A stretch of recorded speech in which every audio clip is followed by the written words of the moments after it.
অস্বাস্থ্যকর ও নোংরা পরিবেশে পানি পরিশোধন করে বোতলজাত করা হচ্ছে। বড় জার ও ছোট বোতলে করে তা পাঠানো হচ্ছে অন্যত্র।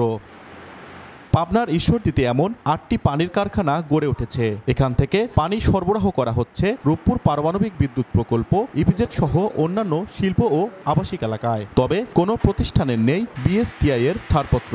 অনেকে নিজের বাড়িতেই প্রস্তুত করছেন মানহীন পানীয়।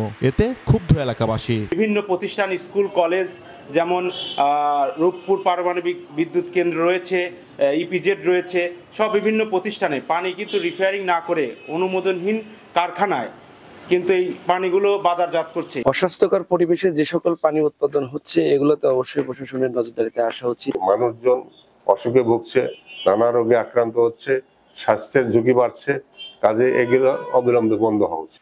স্বাস্থ্য বিশেষজ্ঞরা বলছেন, কারখানাগুলোতে পরিশোধন করা পানিতে রয়েছে স্বাস্থ্য ঝুঁকি। নিরাপদ পানি পান না করে এর মাধ্যমে hepatitis A, hepatitis B, hepatitis E এই রোগগুলোতে আক্রান্ত হতে পারেন।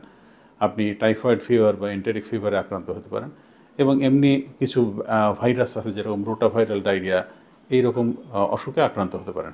এ বিষয়ে ক্যামেরার সামনে কথা বলতে রাজি হননি কারখানা মালিকদের কেউ। তবে ব্যবস্থা নেওয়ার আশ্বাস ভোক্তা অধিদপ্তরের। টিটিএস নম্বর যাচাই না করে কেউ যদি এভাবে ট্যাপ থেকে দিয়ে এরকম বড়ি দিয়ে দেয়, সেগুলোর ক্ষেত্রে অবশ্যই আমরা আইনি ব্যবস্থা গ্রহণ করবো এবং এটা অন্যায়, এটা করা যাবে না।